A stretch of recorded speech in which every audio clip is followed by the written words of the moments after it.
हे संसार अमंगल बोली किछि नहीं। अमंगल यदि हुए किछि कारण जोगे से अमंगलटा भक्त पे मंगल हो जाए। यदि भक्तर जीवन जीवार अच्छी ठाकुर अल्पके ताकू मृत्यु मुखर बंचे दे अल्प किछि क्षति कर दियंती। जदि सी संपूर्ण भाव ठाकुर चरण तले समर्पण थाए से भक्तंकर भाव भंजिबा पई भगवान बेले बेले भक्तों गृह को आसती एवं परीक्षा मध्य नियंती भक्तर। भक्त यदि से परीक्षा पास हो जाए भगवान हारी जाती। भक्त यदि माया रूपक परीक्षा पड़ी भूली गला भगवान को भगवान जीति जाती भक्त हारी जाए। भक्त यदि जीति जाए भगवान भक्त को पाद पद्म दे दियंती। भगवान यदि भक्त यदि हारी जाए भगवान ताकू माया मोहरे पुनर्बार पकई दियंती। किंतु जे चालाक चतुर होइथिबो भगवान संपूर्ण भाव समर्पण करथिबो ना भगवान ता पाखे पाखे थिबे तार प्रत्येक कर्म फलटी भुंजुथिबे। एते गीता कहले भक्त तो समस्ते ही परिबेनी। से गीतार सुंदर बाणी अछि ताहा सप्तम अध्याय रे मनुष्याणां सहस्रेषु कश्चित् जतति सिद्धये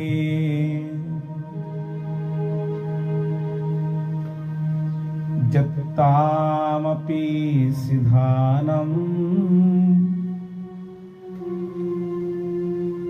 कश्चिन्न वेति तत्त्वतः।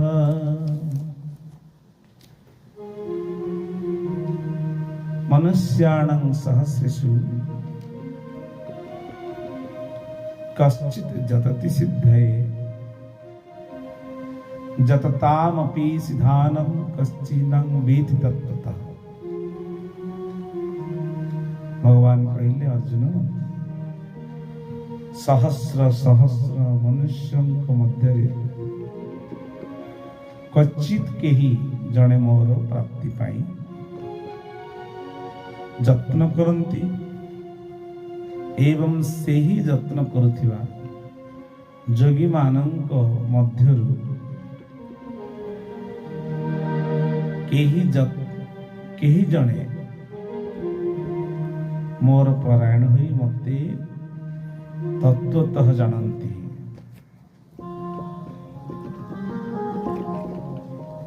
एटी ठाकुर कहले तत्वतः जानती माने तत्व रे बुझंती जे मो सर्वघटवासी सर्वघटवासी समस्ते आमे कहउछंती कि सकल घटरे नारायण अछंती बोली भागवत भी कहले। कौन कहले सकल घटे नारायण बसंती अनादि कारण। सकल घटे नारायण बसंती अनादि कारण। से घटवासी बेले बेले भक्तर अपराध कर्म को देखेनी भक्तर भाव को देखती।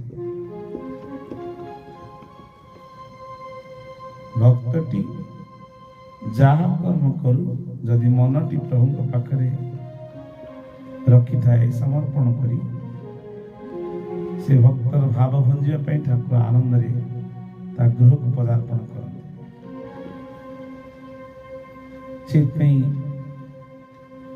चौराग्रगण्यं पुरुषं नमामि। एतले माखन चोरी करते भगवान निजे माखन चोरी करी समस्त घर खाई दियंती हांडी ठेकी भांगी दी पड़ाती गोपी माने खुशी होती एवं बाहाना बनाती कान्ह माखन चोरी करिछि। दिने यशोदा माँ पचारे अरे कहीं कान्हू तो समस्त घरे माखन चोरी करछु आम घरे कौन कम अच्छी चोरी करबनी धन। कृष्ण भगवान कहले माँ मु कौन माखन चोरी करुछि सेमानंकर मन एवं चित्त को चोरी करुछि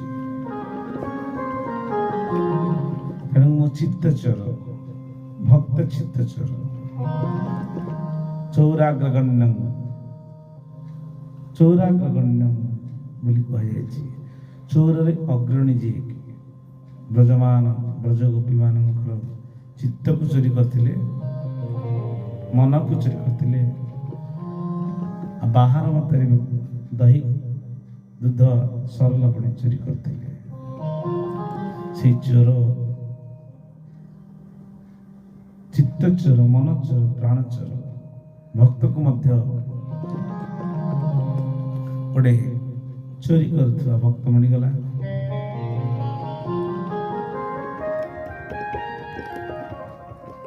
जिते ठाकुर अभिराम परमहंस देव स्थूल शरीर थिले से समय गोटे सुंदर लीला कथा आपण मैंने शुणी थे जिते आश्रमर परिवेश एते नथिला अर्थात सुंदर परिवेश थिला घर द्वार बहुत कम थिला।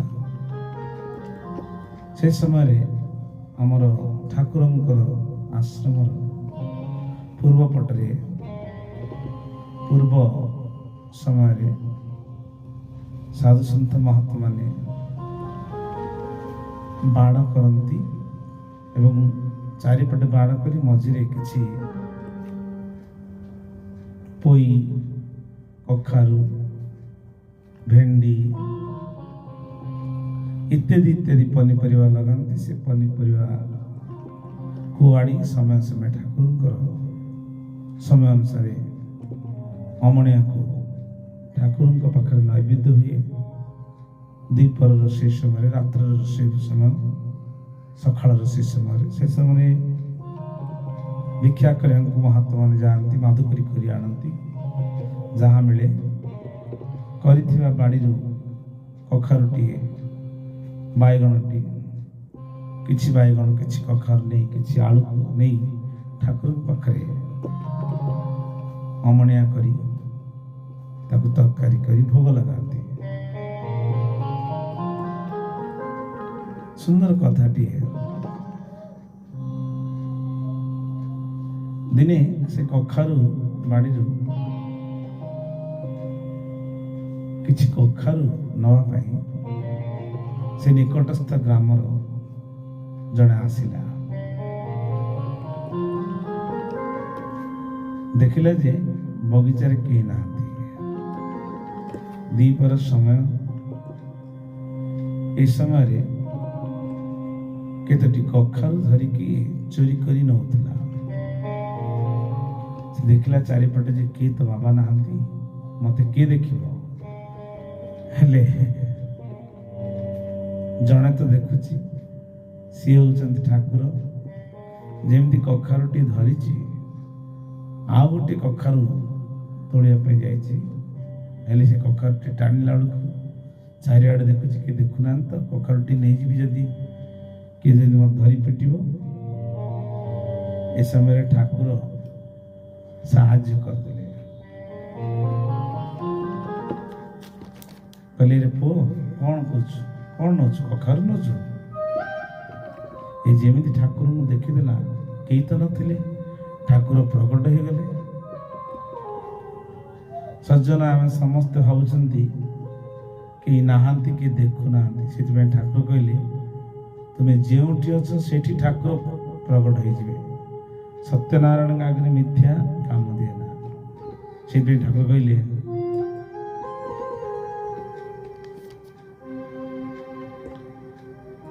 ଅଖିଳ ବ୍ରହ୍ମାଣ୍ଡ କର୍ତ୍ତା ମୋ ଜୀବନ ସ୍ୱାମୀ, ଗତି ଆଉ ନାହିଁ ପାଇ, ଅଛି ଭ୍ରମି ଭ୍ରମି ମୋତେ ଦିଅ ତବ ପ୍ରେମ, ସର୍ବନ୍ତର୍ଯ୍ୟାମୀ ନାଥ ପୁରୁଷ ଉତ୍ତମ।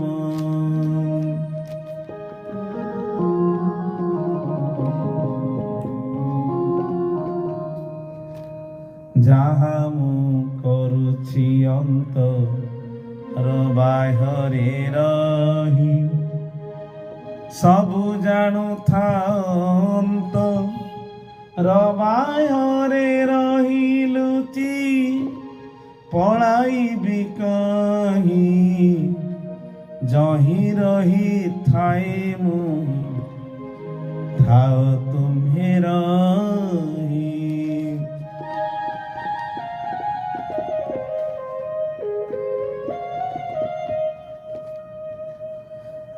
ହେଲେ ଲୁଚିକି କୁଆଡ଼େ ଯିବ? ଚୋର ଭାବିଲା ଆଉ କୁଆଡ଼େ ଯିବି, ଯଦି ଯିବି ଇଏ ତ ଠାକୁର, ଇଏ ଅଭିରାମ ବାବା, ସେ ଅଞ୍ଚଳର ଲୋକ ଠାକୁରଙ୍କୁ ଠାକୁର କହନ୍ତିନି, ଅଭିରାମ ବାବା କହନ୍ତି। ଠାକୁର କହନ୍ତି ଯାଦୃଶ୍ୟ ଭାବନା ଯସ୍ୟ। ଯେତେବେଳେ ବସୁଦେବ ଦ୍ୱାପର ଯୁଗରେ, ସୁନ୍ଦର କଥାଟିଏ, ଋଷିମୁନି ମାନଙ୍କୁ ପ୍ରଶ୍ନ କରୁଛନ୍ତି, ଏ ହବ ସଂସାରରୁ ଉଦ୍ଧାର ହେବାକୁ ହେଲେ ଜୀବ କ'ଣ କରିବାକୁ ପଡ଼ିବ? ଠାକୁର ବସିଛନ୍ତି ଆଗରେ, ବଳରାମ ବସିଛନ୍ତି, କୃଷ୍ଣ ବସିଛନ୍ତି, ଋଷିମୁନି ମାନଙ୍କୁ ପଚାରୁଛନ୍ତି ଜୀବ ଉଦ୍ଧାର କିଭଳି ହେବ, ଜୀବର ଉଦ୍ଧାର ହେଲେ କ'ଣ ହବ, ନହେଲେ କ'ଣ ହବ, ଅନେକ ପ୍ରଶ୍ନ। ଏ ସମୟରେ ଜଣେ ଋଷି ଉଠି ଠିଆ ହେଲେ, କହିଲେ ପ୍ରଭୁ ହେ ବସୁଦେବ, ତମର ଗୃହରେ ଜନ୍ମ ହୋଇଛନ୍ତି ଶ୍ୟାମ ସୁନ୍ଦର ଜଗତର ନାଥ ଜଗତପତି ଶ୍ରୀକୃଷ୍ଣଚନ୍ଦ୍ର, ସେ ଥାଉ ଥାଉ ତମେ କ'ଣ ଆମକୁ ପ୍ରଶ୍ନ କରୁଛ ଯେ ଏ ଭବ ସଂସାର କିଭଳି ଉଦ୍ଧାର ହେବ? ଏ ସମୟରେ ନାରଦ ମହର୍ଷି କହିଲେ ଶୁଣନ୍ତୁ, ଆପଣ ଶ୍ୟାମ ସୁନ୍ଦରକୁ ପାଇଲା ପରେ ମଧ୍ୟ ଆପଣଙ୍କ ପୁତ୍ର ରୂପରେ ଜନ୍ମ ହୋଇଛନ୍ତି। ଆପଣ କେମିତି ପଚାରୁଛନ୍ତି ଆମକୁ? ସେ ତ ଜଗନ୍ନାଥ।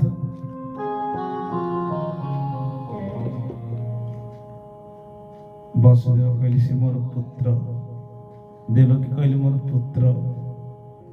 এই ସମୟରେ ମନ କଥାରେ ମନରେ ମନରେ କହିଲେ ନାରଦ ମହର୍ଷି ଚାହିଁଥିଲେ ଭଗବାନ କୃଷ୍ଣ।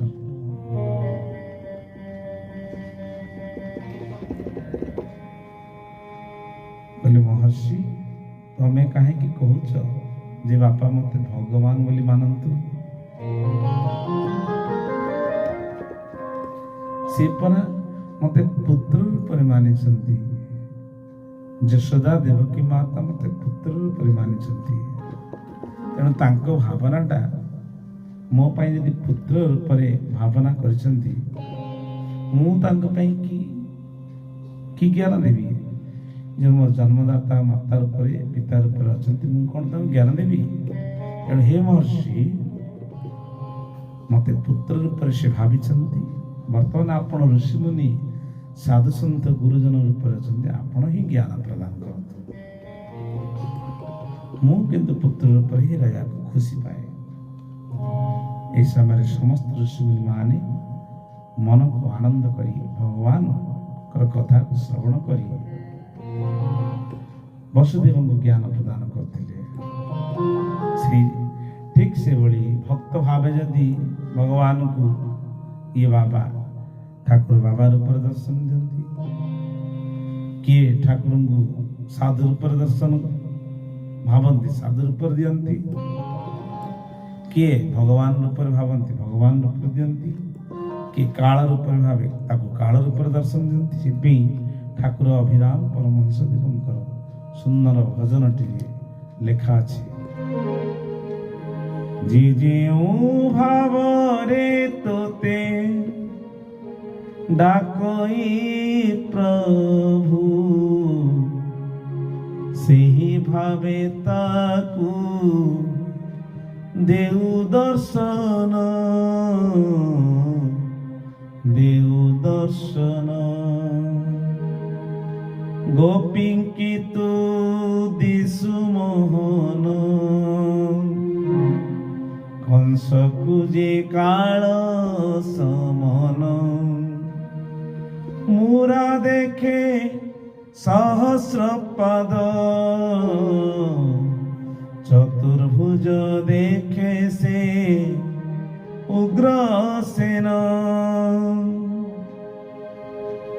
ଯେ ଯେଉଁ ଭାବରେ ତୋତେ ଡାକଇ ପ୍ରଭୁ, ସେହି ଭାବେ ତାଙ୍କୁ ଦେଉ ଦର୍ଶନ। ତେଣୁ ଏଠି ଭଗବାନଙ୍କୁ ପୁତ୍ର ରୂପରେ ଭାବନା କରିଥିଲେ ଯଶୋଦା, ଦେବକୀ, କୌଶଲ୍ୟା, ନନ୍ଦ ବାବା, ବସୁଦେବ। ଆଉ ବାପା କେବେ ପୁଅଠୁ ଜ୍ଞାନ ଶୁଣିବେ? ପରେ ଜାଣିଲେ ଯେ ଭଗବାନଙ୍କର ଅନନ୍ତ ରୂପକୁ ଦର୍ଶନ କରିଥିଲେ। ତେଣୁ ଠିକ୍ ଶାନ୍ତି ଧାମର କରମଳାରେ କରମଳା ଚନ୍ଦ୍ରଙ୍କୁ ନିକଟବର୍ତ୍ତୀ ଲୋକ ବାବା ଡାକନ୍ତି, କିଏ ବଡ଼ ବାପା ଡାକନ୍ତି, କିଏ ସାଧୁ ଡାକନ୍ତି, କିଏ କିଭଳି ଭାବନା କରେ ଠାକୁର ସେଇଭଳି ତାଙ୍କୁ ଦର୍ଶନ ଦିଅନ୍ତି। ତ ଇଏ ବିଚରା ଚୋର ଯୋଉ କଖାରୁ ମସ୍ତକ ଧରି ଯାଉଥିଲା, ଠାକୁର କହିଲେ ଡରନା ଡରନା ଡରନା, ଗୋଟେ କାମ କରେ, ଏଠି ବାବା ମାନେ ଦେଖିଲେ ତୋର ପିଠି ଖୋଳି ପକେଇବେ, ତେଣୁକରି ତୁ ଆଉ କ'ଣ ନେବାକୁ ଚାହୁଁଛୁ? ନାଇଁ ନାଇଁ ଆଜ୍ଞା, ଆଉ ନେବିନି କିଛି। ନା ନା, ତୋ ମନରେ ଅଛି ନା ଆଉ 2ଟି କଖାରୁ ନେବୁ? ନା ଆଜ୍ଞା। ତେଣୁକରି ଠାକୁର ତ ଅନ୍ତର୍ଯାମୀ, ସେ ଜାଣିଲେ ସବୁଠାରେ ଥାଅ ବୋଲି ସମତା କରଇ, ସବୁଠାରେ ଥାଅ ବୋଲି ସତ୍ୟ କହୁଥାଇ, ତୁମ ପାଇଁ ସବୁ ନୀତି। ତୁମ୍ଭେ ମୋର ଧର୍ମ ବୃକ୍ଷ ପରାଣ ସମ୍ପତ୍ତି।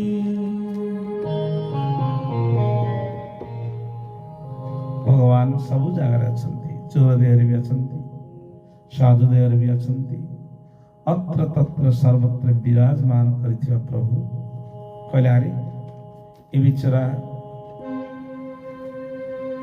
ଯଦି ଚୋରି ନ କରି ନିଏ, ଘରେ ଖାଇବାକୁ ତ କିଏ ଦେବ? ଯାଉ ନେଇଯାଉ। ଠାକୁର ଯୋଉଠି ଅଛନ୍ତି, ମହାଲକ୍ଷ୍ମୀ ସେଠି ଅଛନ୍ତି, ସେଠି ଅଭାବ କ'ଣ? ଅନ୍ତର୍ଯାମୀ ଠାକୁର ଶୁଣ ପୁଅ କହିକି ତା ମସ୍ତକରେ ଆଉ ଭଲ ଭାବରେ, ଏମିତି ବି ଗାମୁଛା ଆଣିନଥିଲା, ନିଜ ବସ୍ତ୍ରକୁ ଗାମୁଛାକୁ ମୂଳା କରିକି କହିଲେ ଭଲ ଭାବରେ ଧ, କାଳେ ପଡ଼ିଯିବ, ଉଦୁଦିଆ ଖରାବେଳ ସମୟ, ହେଲେ ଏପଟ ଦେଇ ପଳା, ନହେଲେ ଏପଟେ ଯଦି ବାବାଜୀ ଦେଖିବେ ନା ତୋ ଅବସ୍ଥା ଢିଲା କରିଦେବେ, ଆଉ ମୁଁ ବାବାଜୀ କିଛି କହିପାରିବିନି। ତେଣୁ ଠାକୁର ଏଇଭଳି ଲୀଳା କଲେ। କଖାରୁ ଗୋଟିଏ ସିଏ ଧରିଲା, ତା ଉପରେ ତା ନାଡ଼ିକୁ ଛିଣ୍ଡିକି ସାଇଜ କରି ଠାକୁର ତା ମସ୍ତକ ଉପରେ ରଖିଦେଲେ। ଯେତେବେଳେ କହିଲେ ଆଉ ପାଟି କରନା, ଧୀରେ ଧୀରେ ଚାଲି ଚାଲି ପଳା। ଏହା କହି ଠାକୁର କ'ଣ କଲେ, ରାସ୍ତା ବି ବତେଇ ଦେଲେ। କାରଣ ଇଏ ବି ଜାଣିଛନ୍ତି ନା, ଇଏ ତ ଯୁଗ ଯୁଗର ନୁହଁ, ଇଏ ଦ୍ୱାପର ଯୁଗର ଚୋର। ସେଇଥିପାଇଁ କହିଛନ୍ତି, ବଡ଼ ଖଞ୍ଜ ଜାଣିଛି ସେଇ କାଳିଆ ଗୋରାଧେ, ନଜା ଯମୁନା ବେଗେ ଫେରିଆ, ଏକ୍ଷଣି ଆସିବ କଳସି ଭାଙ୍ଗିବ, ହଟିଆ ନାଗର ସେ ହଟିଆ, ବଡ଼ ଖଞ୍ଜ ଜାଣିଛି ସେହି କାଳିଆ ଗୋରାଧେ, ନଜା ଯମୁନା ବେଗେ ଫେରିଆ, ବଡ଼ ଖଞ୍ଜ ଜାଣିଛି ସେହି କାଳିଆ। ବ୍ରଜବାଳ সঙ্গে ঘরে ঘরে রঙে, পশি ভাঙ্গে সে দুধ মাঠিয়া, বড় খঞ্জ জানিছি ସେହି କାଳିଆ। ବ୍ରଜବାଳ ମାନଙ୍କ ସଙ୍ଗରେ ସେ ଘରେ ଘରେ ପଶି ଚୋରି କରି ଦହି ଲହୁଣୀ ଲବଣୀ ଆଉ ମାଠିଆ ଭାଙ୍ଗି ଦିଏ। ସେଇ ଅଭିନ୍ନ ସୁନ୍ଦର ଶ୍ୟାମ ସୁନ୍ଦର ଚୌରାଗ୍ରଗଣ୍ୟ ଶିରୋମଣି। କିଭଳି ଚୋର କୋଉ ପଟେ ଗଲେ ତାକୁ କେହି ଦେଖିପାରିବେନି, ସେଇ ବାଟଟି ତ ଭଲ ଜଣା। ତେଣୁକରି ଚୋରକୁ କହିଲେ, ତୁ ଚୋରି କରିବୁ ଭଲ, କିନ୍ତୁ କୌଣସି ସାଧୁ ନ ଦେଖି ଦିଅନ୍ତି। ଏହା କହି ଠାକୁର କ'ଣ କଲେ, ତା ମସ୍ତକରେ ଆଉ ଦୁଇଟି କଖାରୁ ନଦୀ ଦେଲେ। ସେ ବାଟେ ବାଟେ ଚାଲିଗଲା, କେହି ଆଉ ଦେଖିଲେନି। ହେଲେ ଏଇ କଥା ଆଉ ଛପିକି କିଭଳି ରହିବ?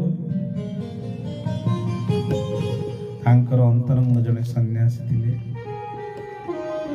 ସୁବର୍ଣ୍ଣ ବାବା, କଣ୍ଡୁରୀ ବାବା, ଭରତ ବାବା, ପ୍ରଭାକର ବାବା ଏବଂ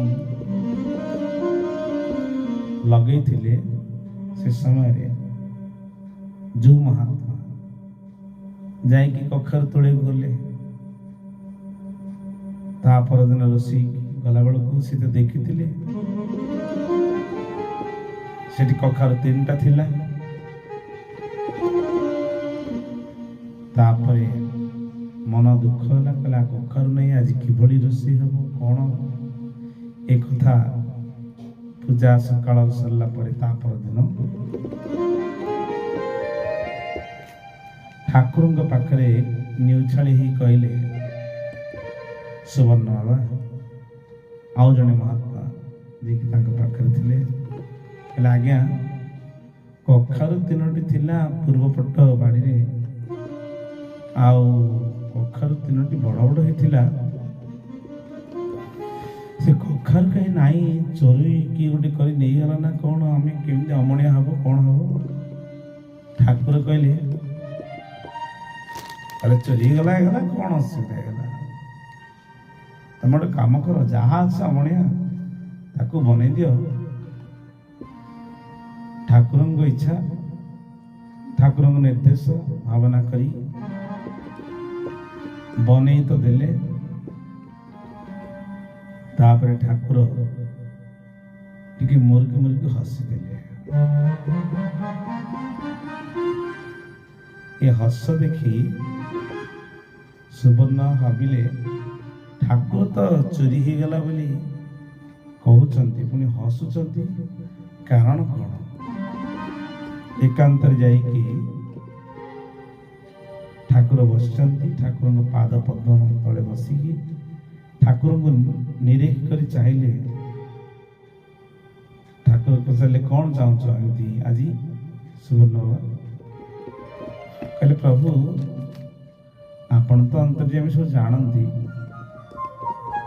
ଏ ତ ଚୋରି ହେଇଗଲା ହେଇଗଲା, ଆପଣ କାହିଁ ହସୁଥିଲେ? ତ ମୋ ମନରେ ଟିକେ ଆଜି ଜୋର ହସୁଥିଲି, କାରଣ ଠାକୁର ଆହୁରି ହସିଲେ, କହିଲେ ତମକୁ କ'ଣ କହିବାକୁ ପଡ଼ିବ ନା, ଆପଣଙ୍କ ଇଚ୍ଛା। ଠାକୁର କହିଲେ କାହା କହିବନି, ସେ ସତ୍ୟନାରାୟଣଟି ଭକ୍ତଙ୍କ ପାଖରେ ମଧ୍ୟ ସିଏ କ'ଣ ଭୟ କରିବେ? ଭକ୍ତର ଭାବରେ ନିର୍ଭୟ ପରମେଶ୍ୱର ପରମ ବ୍ରହ୍ମ ମଧ୍ୟ ନାଇଁ ନାଇଁ, ଆଜି ଦ୍ୱୀପରେ ଯାଇଥିଲି ବୁଲିବାକୁ, ସେ ଦୁଇ ଜଣ ମହାତ୍ମା, ଏ ଗୋଟିଏ ଗାଁ ପିଲାଟି ଆସିଥିଲା କଖାରୁ ନେବା ପାଇଁ, ସେ କଖାରୁ ଦିଟା ଗୋଟେ ନେଉଥିଲା, ମୁଁ କହିଲି ଦିଟି ଯା ନେଇଯା। ଆଚ୍ଛା ସୁନା କହିଲି, ଆରେ ତାହେଲେ ଏଇଠି ତ ବଡ଼ ଚୋର ଅଛନ୍ତି, ଆମେ ଭାବୁଥିଲୁ କ'ଣ? ସେ କଥା ଆଉ ବହୁତ ମଜା ହସରେ ଚାଲିଗଲା। ଠାକୁର କହିଲେ, ସବୁ ବାବାମାନେ ବୁଝିଲେ, କହିଲେ ଆରେ ସେ ତ ଚୋରାଗ୍ରଗଣ୍ୟ ମହାପୁରୁଷ, ସେ ଚୋରକୁ ଆଉ ଦିଟା କଖାରୁ ସମର୍ପଣ କରିଦେଇଛନ୍ତି। ଏଇ ତ ଆନନ୍ଦମୟ କଥା, ଆନନ୍ଦର କଥା। ଆଉ ଠାକୁର ଯେତେବେଳେ ଯାହାକୁ ଦେବେ ଆମେ ବା କ'ଣ କରିବା? କହିଲା ଧନ୍ୟ ଲୀଳାମୟ, ଧନ୍ୟ ପୁରୁଷ ପ୍ରଭୁ।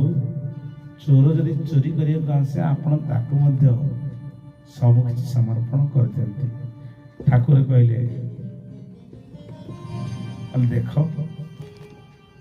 ଦୁଃଖୀ ମନୁଷ୍ୟର ମନକୁ ଯଦି ମନୁଷ୍ୟ ନ ବୁଝେ, ସେ କେବେ ହେଲେ ମଧ୍ୟ ବଡ଼ ହେଇପାରେନି। ତେଣୁ ସକଳ ଘଟେ ନାରାୟଣ ବସନ୍ତି ଅନାଦି କାରଣ। ସକଳ ଘଟରେ ଯଦି ସେ ଅଛନ୍ତି,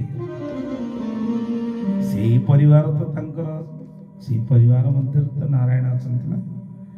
ଆଉ ତାଙ୍କୁ ଏଇ ସମର୍ପଣ କଲେ, ତାଙ୍କୁ ଦେଇଦେଲେ ଅସୁବିଧାଟି କ'ଣ ରହିଲା? ଭଗବାନ କହିଲେ, ପ୍ରଭୁ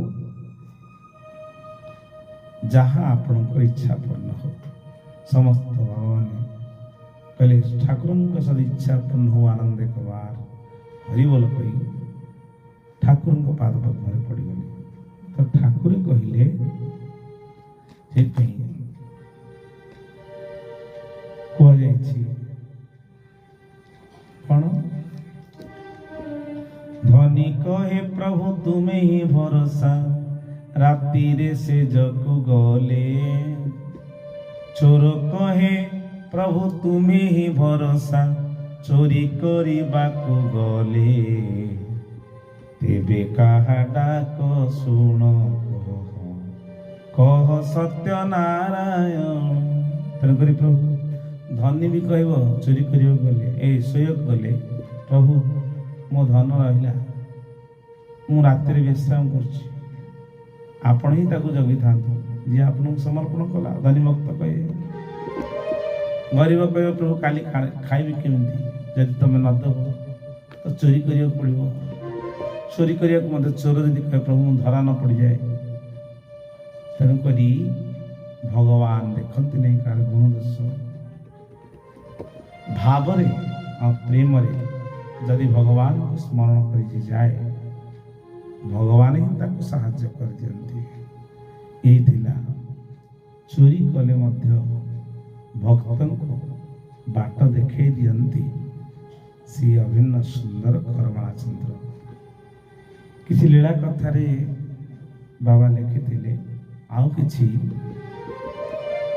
ପ୍ରଭାକର ବାବା ପାଦ ପଦ୍ମରେ ବସି ସେବା କଲା ବେଳେ 1998 ମସିହାରେ ବାବା ମଧ୍ୟ ସୁନ୍ଦର ସୁନ୍ଦର ଠାକୁରଙ୍କ ଲୀଳା କଥା ଏମିତି କହନ୍ତି। ସେ ସୁଯୋଗ ଆମକୁ ମିଳିଥିବା ଯୋଗେ ନିଜକୁ ଧନ୍ୟ ମନେ କରି ଆପଣମାନଙ୍କ ପାଖରେ ଆଜି ଉପସ୍ଥାପନା କରିଛୁ। ଠାକୁର ବଡ଼ ଦୟାମୟ। ତେଣୁ କୁହାଯାଇଛି, କେଡ଼େ ଦୟାଶୀଳ ତୁ ଭାବଗ୍ରାହୀ, ସଂସାରେ ତୋର ମିତ୍ର ନାହିଁ। ତୁମ୍ଭେ କରାଉଛ ବୋଲି ଯେ ଜାଣ, ଏ ସଂସାରେ ସେ ଧନ୍ୟ ଧନ୍ୟ ଆସ। ମୁକୁନ୍ଦ କୁମୁଦ ନୟନ ମୋର କୋଳ